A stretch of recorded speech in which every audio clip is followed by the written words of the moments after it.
आज का हमारा टॉपिक है पैसिव वॉइस और ये पैसिव वॉइस की क्लास का पार्ट 4 है। तो चलिए स्टार्ट करते हैं। आज की क्लास में हम जानेंगे परफेक्ट टेंस के पैसिव वॉइस के बारे में। परफेक्ट टेंस की जो पैसिव वॉइस की हिंदी होती है वो इस तरीके से होती है जैसे कोई कोई काम पूरा हो गया है या हो गया था या होगा। अगर सेंटेंस प्रेजेंट में तो आप किया गया है या हुआ है इस तरीके की हिंदी आएगी और उसके लिए हैज ऐप का इस्तेमाल किया जाएगा। किया था हुआ था आने पर हैड का, किया जाएगा आने पर विल हैव का इस्तेमाल करना है। इसका रूल इस तरह से होता है, सबसे पहले आप सब्जेक्ट लिखेंगे, उसके बाद हेल्पिंग वर्ब, उसके बाद बीन लगाएंगे, बीन सभी के साथ आएगा। बीन के बाद वर्ब की थर्ड फॉर्म फिर ऑब्जेक्ट। अगर आप इसका नेगेटिव सेंटेंस बनाना चाहते हैं तो सब्जेक्ट हेल्पिंग वर्ब उसके बाद नोट, बाकी स्ट्रक्चर सेम ही होता है। हेल्पिंग वर्ब मैंने आपको बता ही दी है पहले, अगर आपने पहले वाले पार्ट देते हैं। Has have had will have in सभी को हेल्पिंग वर्ब कहा जाता है और इनका जो आपको इस्तेमाल करना है सब्जेक्ट को, आपको उसके लिए सब्जेक्ट देखना है, सब्जेक्ट आपका सिंगुलर है प्लूरल है, उसके बाद टेंस देखना है आपको। इन दो के अकॉर्डिंग आप अपने हेल्पिंग वर्ब को चूज करते हैं। तो पहला एग्जांपल देखते हैं। आप पहले रूल को कॉपी में लिख लें ताकि अच्छे से समझ पाए। सभी एयरपोर्ट्स अब प्राइवेट कर दिए गए हैं या कहिए हो गए हैं। तो यहाँ पर आपका सब्जेक्ट जो है पैसिव वॉइस का वो है ऑल एयरपोर्ट्स, सभी airports, all airports. Subject plural है तो उसके साथ हैव लगेगा प्रेजेंट में, ऑल एयरपोर्ट्स हैव बीन सभी के साथ बीन। प्राइवेट करने को बोलते हैं प्राइवेटाइज,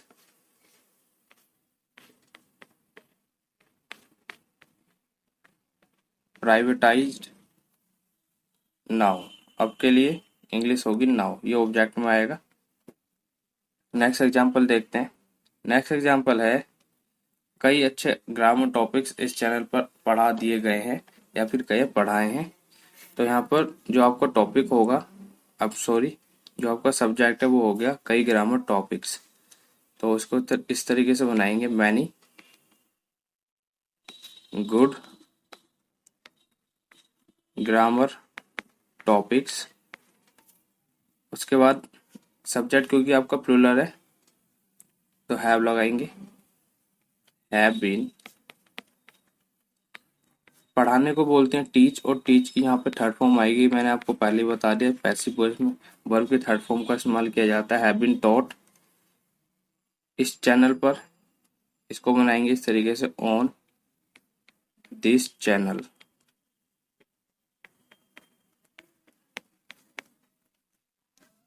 नेक्स्ट एग्जांपल देखते हैं। दिल्ली में सभी बैच ड्राइवर को पैसे मिले हैं या कहिए दिए गए हैं। तो यहाँ पर आपका जो सभी ड्राइवर है ये आपका सब्जेक्ट हो गया। तो पहले सब्जेक्ट लिखेंगे ऑल बैच ड्राइवर्स,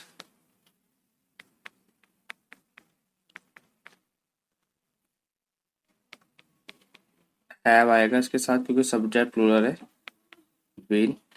मिले या देने का मतलब एक ही होता है तो गिव की थर्ड फॉर्म यहाँ पर आएगी, गिवन। पैसे मतलब मनी इन दिल्ली। अब यहाँ पर अगर आपको पहले वाले आपने पार्ट देखे हैं तो आपको याद होगा मैंने आपको बताया था जिस सेंटेंस में गिव वाला सेंस आ जाए उसके लिए आपको जो आपका सब्जेक्ट है और जो आपका ऑब्जेक्ट है वो दोनों रिप्लेस हो सकते हैं। तो आप इसको ऐसे भी बना सकते हैं, money has been given to all batch drivers. Next example है इस साल 10th और 12th के बच्चों के बिना पेपर दिए पास हुए। कहने का मतलब है इस साल जो 10th और 12th के बच्चे बिना पेपर के पास हो गए। तो उसको ट्रांसलेट करेंगे, जो आपका सब्जेक्ट होगा यहाँ पर 10th और 12th के बच्चे हो गया, 10th and 12th students. Subject plural है तो हैव लगाएंगे, हैव बीन।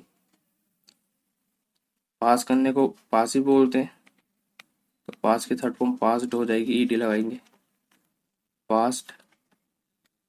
बिना पेपर के बिना को बोलते हैं विदाउट, ये प्रेपोजिशन होती है। विदाउट एग्जाम इस साल के लिए बोलेंगे दिस ईयर, इस तरीके से ट्रांसलेशन होगी। नेक्स्ट एग्जांपल देखते हैं। नेक्स्ट एग्जांपल है, आपको हर टॉपिक का सबसे पहले बेसिक बताया गया है या कहिए बताया है। तो सब यहाँ पर जो आपका सब्जेक्ट है पैसिव वॉइस का, ये हो गया आपको यू, सब्जेक्ट प्लूरल है तो हैव लगाएंगे। यू हैव बीन, बताने को बोलते हैं टोल्ड, टेल की third form you have been told. या फिर आप यहाँ पे सबसे अच्छा वर्ड, क्योंकि किसी को जब कोई बताते मतलब सिखाते हैं तो टॉट भी लिख सकते हैं, टीच की third form you have been taught. हर सब्जेक्ट का सबसे पहले बेसिक बताया गया है, you have been taught basic of every subject.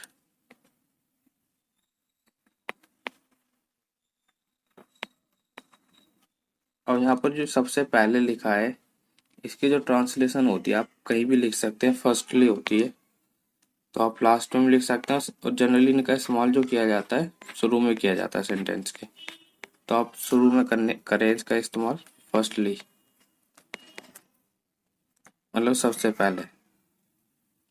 Next example है, उसकी बाइक मुंबई में चोरी हुई थी या कहिए की गई थी। तो पास्ट का सेंटेंस है और सब्जेक्ट यहाँ पर उसकी बाइक होगा, हिज बाइक।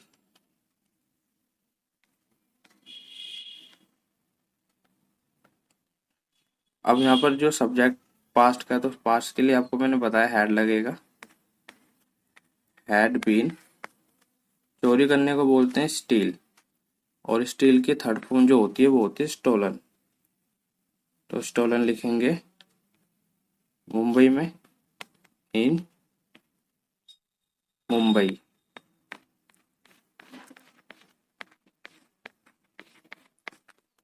नेक्स्ट एग्जांपल देखते हैं, कई करोड़ रुपए राम मंदिर बनाने के लिए डोनेशन मिला है या कहिए दिया गया है या फिर हुआ है। बात एक ही है, ये पैसिव वॉइस है प्रेजेंट परफेक्ट टेंस का, तो उसको बनाते हैं मैनी करोड़ रुपीज, ये आपका सब्जेक्ट होगा जो कि प्लूरल आपको नजर आ ही रहा है। Many crore rupees have been. Donation मिलना के लिए अब आप यहाँ पर डोनेशन को भी वर्ब बना सकते हैं, डोनेट कर लिख करके, या फिर आप गेट भी लगा सकते हैं, गिवन भी लगा सकते हैं, आपकी चॉइस है। जैसे मैं यहाँ लिखी दूँ डोनेटेड,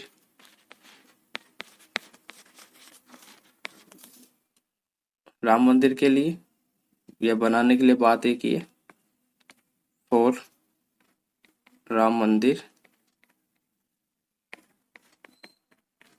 टेम्पल लिखेंगे इंग्लिश में। अब आप बनाने के लिए लिखे ना लिखे बात एक ही है, कंस्ट्रक्शन लिख सकते हैं अगर लिखना चाहते हैं तो, सेंस वही है। नेक्स्ट एग्जांपल है, भारत को हंगर इंडेक्स में अच्छी रैंक नहीं मिली है या कहीं दी गई है। तो हम लिखेंगे सब्जेक्ट आपका इंडिया होगा, यहाँ पर इंडिया हैज सिंगुलर है, नेगेटिव है तो नोट लगाएंगे हैज के बाद, has not been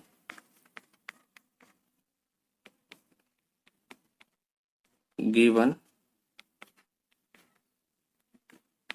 good rank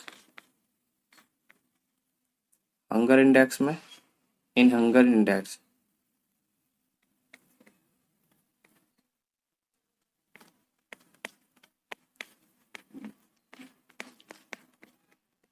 next example देखते हैं, हमें बचपन में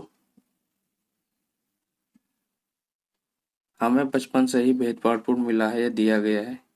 अब यहाँ पर लिख सकते हैं, कोई भी चीज लिख सकते हैं जैसे शिक्षा या वातावरण। यहाँ पर आप एजुकेशन, ताकि सेंटेंस सेंसिबल हो जाए, या फिर आप सराउंडिंग या फिर इन्वायरमेंट लिख सकते हैं इस तरीके के। ये दोनों ही यहाँ पर सही लगेंगे सब। तो सेंटेंस आपको इस तरीके से हो गया, हमें बचपन से ही भेदभावपूर्ण शिक्षा मिली है या फिर कहीं इन्वायरमेंट मिला है। तो आप दोनों में से किसी को सब्जेक्ट बना सकते हैं, जैसे we have been given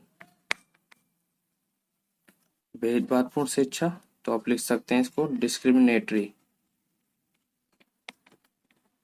discriminatory का मतलब होता है भेदभावपूर्ण। उसके बाद आप एजुकेशन लिख सकते हैं। नेक्स्ट एग्जाम्पल देखते हैं। नेक्स्ट एग्जाम्पल है भारत के संविधान में कहीं भी आने जाने का अधिकार मिला या फिर कहीं दिया गया है, तो उसकी ट्रांसलेशन होगी। हम एक सब्जेक्ट आपको हो गया we have been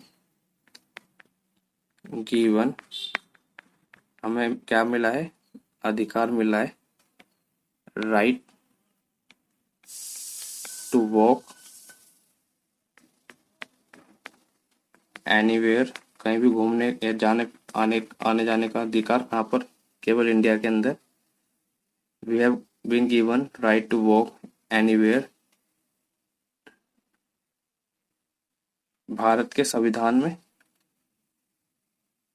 in Indian constitution. Next example देखते हैं। बड़े बड़े सरकारी अधिकारियों को फ्री रहन सहन, आने जाने आदि की सुविधा मिली है, दी गई है, इस तरीके से। तो आपका सब्जेक्ट होगा यहाँ पर बड़े बड़े सरकारी अधिकारी। तो आप इसके लिए लगाएंगे बिग गवर्नमेंट ऑफिशियल्स, अधिकारी मतलब ऑफिशियल्स। सब्जेक्ट आपका प्लूरल है तो हैव बीन लगाएंगे, हैव बीन। अब यहाँ पर लिखा है सुविधा मिली है, तो गिवन लिखेंगे आप, गिवन फैसिलिटीज, उनको फैसिलिटीज दी गई है, लाइक जैसे। अब यहाँ पर आप सारी लिख सकते हैं, रहन सहन, लिविंग, रहन सहन के लिए आप लिविंग लिख दें जैसे,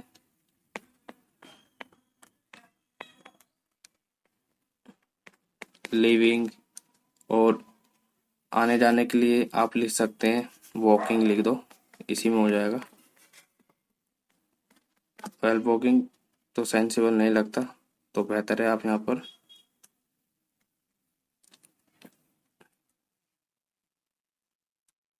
ट्रांसपोर्ट लिख दें,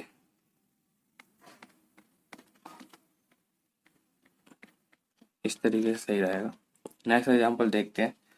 all the practical examples have been taken in this video. तो ये मैंने सेंटेंस जो लिया है इंग्लिश में लिया ताकि आप इंग्लिश से हिंदी भी बनाना सीख जाएं। तो यहाँ पर इसका मीनिंग है ऑल द प्रैक्टिकल एग्जांपल, सभी सभी practical examples, have been, have मतलब प्रेजेंट में, बीन टेकन मतलब लिए गए हैं, इन दिस वीडियो इस वीडियो में।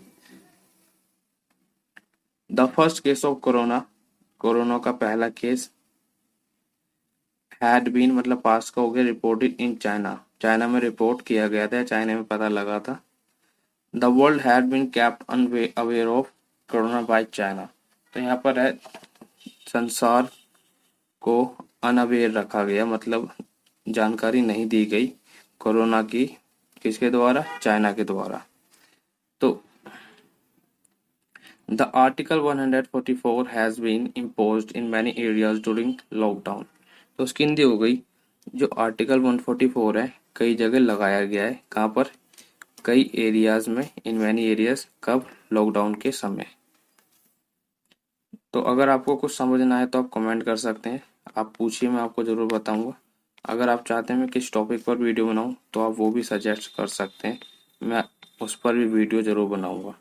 अगर आपको कुछ नहीं समझ आता है तो आप वो भी पूछें, अदरवाइज आप प्रैक्टिस करें, क्योंकि प्रैक्टिस से ही आपको अच्छे से समझ आ पाएंगे। और ये पैसिव वॉइस जो मैंने सिखाए हैं आपके इंग्लिश को सुधारने में बहुत ही ज़्यादा मदद करेंगे।